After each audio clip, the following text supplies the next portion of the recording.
Hello friends, welcome to unique flowers with V G. അപ്പോൾ ഞാൻ ഇന്നിവിടെ വന്നിരിക്കുന്നത് നല്ലൊരു അടിപൊളി ഡെസേർട്ടിൻ്റെ റെസിപ്പി ആയിട്ടാണ് കേട്ടോ. വായിലിട്ടാൽ അലിഞ്ഞു പോകുന്ന ഒരു ഡെസേർട്ടാണിത്. പെട്ടെന്ന് ഉണ്ടാക്കിയെടുക്കാനായിട്ടും പറ്റും. അപ്പം നമുക്കൊരു സോസ് പാൻ എടുത്തിട്ട് അതിലേക്ക് ഒരു 1/2 ലിറ്റർ പാലൊഴിച്ച് കൊടുക്കാം.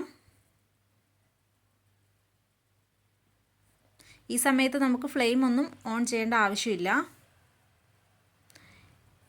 ഇനി അതിലേക്ക് നമുക്ക് പഞ്ചസാര ഇട്ട് കൊടുക്കാവേ. ഒരു 4 ടേബിൾ സ്പൂൺ പഞ്ചസാര എടുത്തിട്ടുണ്ട്. ഇനി അതിലേക്ക് നമുക്ക് വേണ്ടത് ഒരു 4 ടേബിൾ സ്പൂൺ കോൺഫ്ലവർ ആണ്. ഇനി ഇത് കട്ടയൊന്നുമില്ലാണ്ട് നല്ലതുപോലെ ഒന്ന് മിക്സ് ചെയ്തെടുക്കണം. കട്ടയൊന്നുമില്ലാതെ മിക്സ് ചെയ്തെടുത്ത ശേഷം നമുക്കിത് അടുപ്പിൽ വെച്ച് നല്ലതുപോലെ കൈവിടാതെ ഇളക്കിയെടുത്ത് കുറുക്കിയെടുക്കണം. കൈ വിട്ട് കഴിഞ്ഞിട്ടുണ്ടെങ്കിൽ കോൺഫ്ലവർ അല്ലേ, അപ്പോൾ അടിയിൽ പിടിക്കാനൊക്കെ ആയിട്ടുള്ള സാധ്യതയുണ്ട്. അതിനിടയ്ക്ക് അതിലേക്കൊരു 2 തുള്ളി വാനില എസൻസ് ചേർത്ത് കൊടുക്കുന്നുണ്ട്. എന്നിട്ട് വീണ്ടും നമുക്ക് നല്ലതുപോലെ കുറുകി വരുന്നത് വരെ ഇളക്കി കൊടുക്കാം.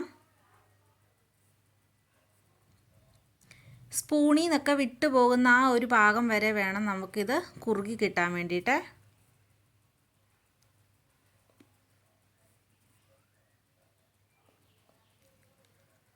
അപ്പോൾ ഏകദേശം നമ്മുടെ മിക്സ് ഇവിടെ നല്ലതുപോലെ കുറുകി വന്നിട്ടുണ്ട്. ഇനി നമുക്കൊരു പ്ലേറ്റ് എടുത്തിട്ട് അതിലേക്ക് കുറച്ച് ഓയിൽ സ്പ്രെഡ് ചെയ്ത് കൊടുക്കാം. എന്നിട്ട് ഈ കോൺഫ്ലവറിൻ്റെയും മിൽക്കിൻ്റെയും കൂട്ട് നമുക്ക് അതിലേക്ക് ഇട്ട് കൊടുക്കാം.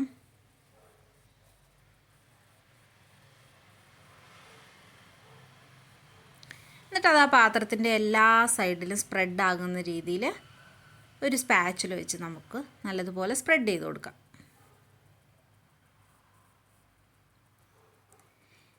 ഇനി ഇത് ചൂടാറിയ ശേഷം ഒരു 3-4 മണിക്കൂർ ഫ്രിഡ്ജിൽ വെച്ചിട്ട് തണുപ്പിച്ചെടുക്കണം.